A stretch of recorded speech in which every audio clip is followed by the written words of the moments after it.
So my name is Brett Nelson from the Department of Emergency Medicine. We're going to go over very quickly today how to use the vScan device to perform the ultrasound scans that you'll need for your ASM-1 curriculum. Opening up the device turns it on. You've probably figured that out already, but now I have to speak for a little while to use up the time while this thing turns on.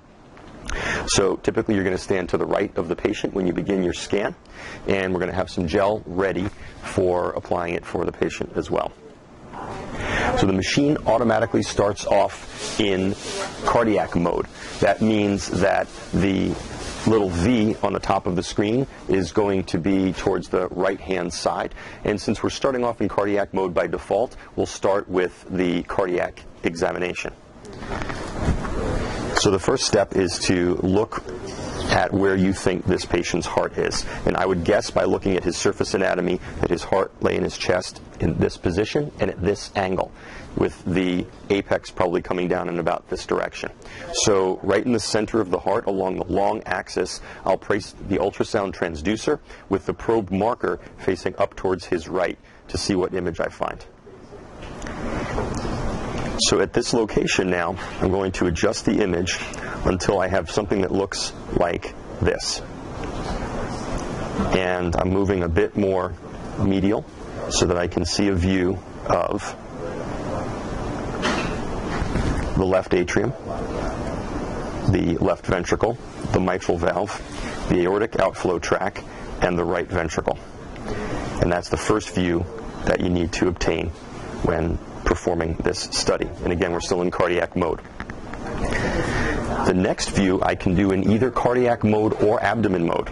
When I'm in cardiac mode, I'm going to have the probe marker facing towards the patient's left-hand side, and I'm going to perform a subxiphoid view. I'm going to place the probe below the xiphoid process, aiming up a bit towards his left shoulder, and I'm going to change my depth, with the bottom button here. You see that image looks a little bit dark, so I'm going to brighten it up a bit. And we can see the liver in the near field towards the top, and beneath that we can see the right ventricle, the right atrium, the left ventricle, the left atrium, and the bright white around the heart in both directions is the pericardium. So this subxiphoid view in many patients can be maintained perfectly accurately by using cardiac mode, but I can also obtain the same view using the abdominal preset. And in some patients, this is going to get you a better view. Notice that when I'm in abdominal preset, the V changed to the opposite side of the screen. The V always equals the probe marker. So now, if you pan back a bit, you'll be able to see that to get this same view, I need to move the probe marker to the patient's right-hand side. So when I'm in abdomen mode, the subxiphoid view has the V on the left side of the screen, the probe marker to the patient's right. When I'm in cardiac mode, I have the V to the left of the screen and the probe marker towards the patient's left-hand side.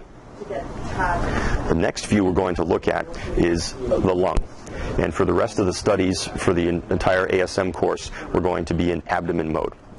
So to look for B lines and A lines, which are signs of normal lung and pulmonary edema, we're going to place the probe on the anterior wall of the chest until I start to see pleura and reflections. So here, for example, we can see A lines. The first horizontal curved line is the pleura, and the remaining lines beneath it are reflections of pleura. This is normal lung. There's no pulmonary edema in this location. We can perform the exam on the other side as well when we find pleura, and we see some A lines coming down there. The top bright line is the pleura, and the remaining lines are reflections or A lines. So applying a bit more gel, we're going to now look at the lung for pleural effusion. So we do that by going on the left side and finding the spleen. We're about at the level of the posterior axillary line, and we can see the spleen in the near field on the top left of the screen. And we see the diaphragm as this bright white curved line coming down from the left side of the screen. So above the diaphragm, here, is where we would see black stripe, which would be pleural effusion. But in his case, there is none. Similarly, we move on to the right side, which is going to be a bit more anterior. And in this case, we're looking at the liver. And the liver is up here in the near field. Again, we see the diaphragm underneath. And below that, we actually see a reflection of the liver, known as a mirror image artifact. So you can see that, or you can see just sort of gray, non-distinct structure. But you could, but as long as you're not seeing black, crisp fluid above the diaphragm, there's no pleural effusion. The next thing we'll look at is the gallbladder. The gallbladder can generally be found about 7 centimeters lateral to the xiphoid process. So we hold the probe in abdominal mode with the probe marker towards the patient's right-hand side. And right around the level of the costal margin, we're going to place the probe and have a look through the liver, sweeping up and down as we go.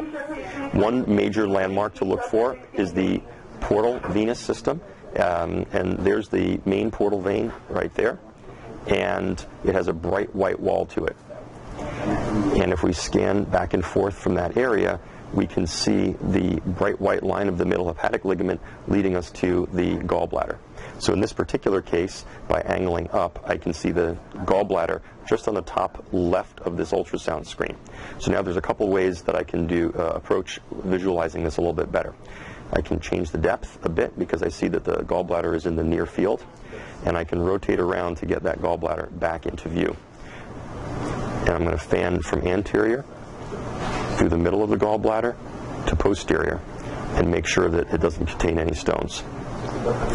If you have a little trouble visualizing it, you can ask the patient to take a deep breath. Can you take a deep breath for me? And hold it. And that can lower the gallbladder further into the abdomen. Another approach, you can breathe normally now, is to look above the ribs. When I was below the ribs, I was angling up to see the gallbladder, so I should be able to still see the gallbladder if I slide in between the ribs. And there it is in the center of the screen. So right now, if you look on the body, I'm in between the ribs, and I'm fanning up and down to get a view of the gallbladder. When you ask the patient to tell you if the point where you're visualizing the gallbladder is the most tender point on their abdomen, that's a sonographic Murphy sign. So, does that spot hurt the worst? If the patient says yes, sonographic Murphy sign. If it's not the worst spot, they do not have a sonographic Murphy sign. So to look at the abdominal aorta, we again have the machine in abdomen mode, and we're going to start off with the probe marker towards the patient's right-hand side. Placing the probe marker in the epigastrium, just below the xiphoid process, we'll start to see some anatomy that's going to help us. So here we see the abdominal aorta towards the right of the screen, pulsating, the inferior vena cava to the left of the screen with a slightly different pulsatile pattern, and the superior mesenteric artery, which is going to be this tiny little structure just on top of the abdominal aorta. Beneath that, we see the vertebral body casting a shadow beneath its bright hyperechoic anterior margin. So back to the abdomen now, we're going to follow the abdominal aorta distally from about the level of the xiphoid process all the way down to the umbilicus, which is going to be the level of the bifurcation of the aorta. So we're going to follow the entire aorta in a transverse plane, watching it on the screen as we follow it down to the bifurcation, and then we'd like to see the aorta split into iliac arteries. One more view that we'll look at, because we've seen a transverse view of the aorta, is to look at a longitudinal view. So in order to get a longitudinal view, we'll start again with our transverse view, and we can see there the aorta and the superior mesenteric artery above it. As we rotate the probe around 90 degrees, now the probe marker is facing towards the patient's head, we can see the abdominal aorta in its long view looking like a tube. And that is how we assess the abdominal aorta. All right, so.